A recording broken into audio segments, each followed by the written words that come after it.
Pozdrav svima! U današnjem videu pokazat ću vam na koji način da zaštitite vaše trešnje od ptica, pošto pored napada insekata dosta i ptice napadaju plodove trešnje, a pogotovo ptica čvorak. Ona obožava njegove plodove ovako kada su plodovi već zreli, i ja ću vam pokazati na koji način da sprečite štetu od čvoraka. Čvorci pored trešanja oni vole i druge bobičaste plodove kao što su grožđe i višnje na primjer, i mogu da naprave veliku štetu kada celo jato čvoraka sleti na drvo. Ove godine, kao što možete vidjeti, sadnica trešnje je prepuna. Ovako skoro kod mene nije bilo trešanja na ovoj sadnici, i da nisam postavio, da kažem, plašila protiv čvoraka, imao bi velike štete na ovoj sadnici, te bi čvorci uništavali plodove. A ja ću vam pokazati sada kako da sami napravite ovako jednu zamku, to jest plašilo za ptice, i kako da ga postavite. Evo ovdje možete vidjeti šta sam ja uradio. Napravio sam kao jastreba, pošto ptice se boje grabljivica i beže od njih, i kada postavimo ovako jedno plašilo, i čvorci će bežati od njega. Napravljeno je od stirodura i koristio sam najjednostavnije materijale, malo najlona za pecanje, komad žice koji je dovoljno jak, a i ujedno i dovoljno savitljiv. I evo kako to izgleda iznad mene na delu. Evo vidite, dovoljan je mali vetar i na vetru se naše plašilo pomera i na taj način imitira let ptice grabljivice. Evo vidite, čuje se i čvorci, ali jednostavno ne prilaze više ovom drvetu, nego stoje daleko na jednom velikom drvetu i osmatraju, ne usuđuju se da priđu, a pre postavljanja ovako jednog plašila čvorci su pravili veliku štetu. Znači dolazili su i kidali su plodove, a pošto ovdje ima dosta čvoraka, mogu da za noć naprave veliku štetu. Evo pogledajte kako je rodila ta trešnja. Znači jednostavno ove godine, po prvi put nakon nekoliko godina, je jako dobro rodila sadnica. Iako je drvo cvetalo, mraz je uništavao i nije jednostavno bilo moguće doći do ploda.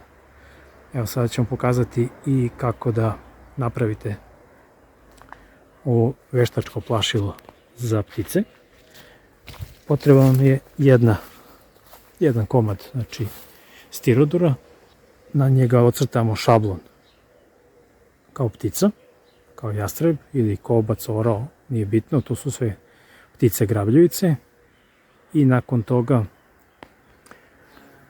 potrebno je da isečemo taj šablon.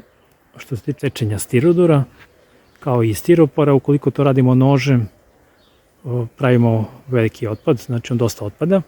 Međutim, ja sam napravio od nihromske žice, napravio sam sekač za stirodur i za stiropor i sa njime sečem, tako da kod mene nema otpadaka.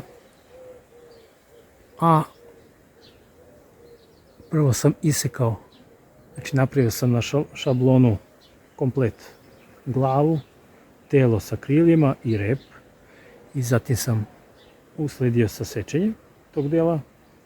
Prvo sam sve lepo isekao, zatim sam napravio prelaze na krilima i repu kako bi vetar bolje strujao i samim tim i naše plašilo se bolje pomeralo na vetru. Nakon toga sam spojio sa čačkalicama glavu na telo i rep na telo, i kada smo to napravili usledilo je farbanje, pošto crna boja je većinom boja koja ima grabljivica, jastreb.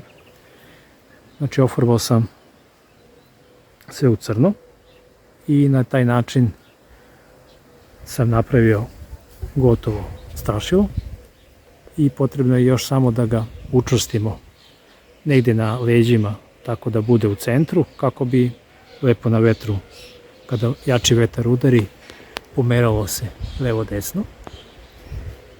To sam uradio tako što sam par puta sa žičicom metalnom ubao i lepo sam našao centar, a zatim sam vezao na najlon za pecanje i kraj najlona sam vezao za žicu. Tu žicu sam učvrstio za jednu dugačku trstu koju mogu da stavim iznad samog stabla, jer poenta je da naše plašilo bude iznad drveta, tako da ga sve ptice vide i da ne prilaze drvetu. A jednostavno nakon toga, kada sam to napravio, vezao sam trsku gore visoko u krošnju i pozicionirao tako da to lepo sve radi na vetru, i kao što možete vidjeti cijelo vreme se pomera i po blagom vetru se pomera naše plašilo za ptice. Evo ovako izgleda to kada pogledamo iz daljine kako radi na vetru. Znači jako lepo se pomera i na taj način imitira ono što sam vidio prvog dana kada sam postavio ovo plašilo. Nekoliko čvoraka je prišlo na drvo pored, osmatralo i nakon toga se udaljilo od trešnje, i nakon toga nisam vidio više čvorke da napadaju ovo moje stablo trešnje. A dok nisam bio postavio ta plašila, jako često sam viđao ili plodove na zemlji ili iskljucane plodove na drvetu. Nije problem samo što oni jedu te plodove, nego kad ga ošteti, takav plod počinje da truli i pojavi se buđ ili plesn, i može da zarazi i plodove koje su pored, pošto su plodovi jako zbijeni, dolazi do truljenja većine plodova i na taj način je šteta puno veća. A ovako smo izbjegli da ptice napadaju naše trešnje i na taj način smo sada mirni. Neće ptice više da napadaju, imamo manje gubitke i manje štete na našim trešnjama.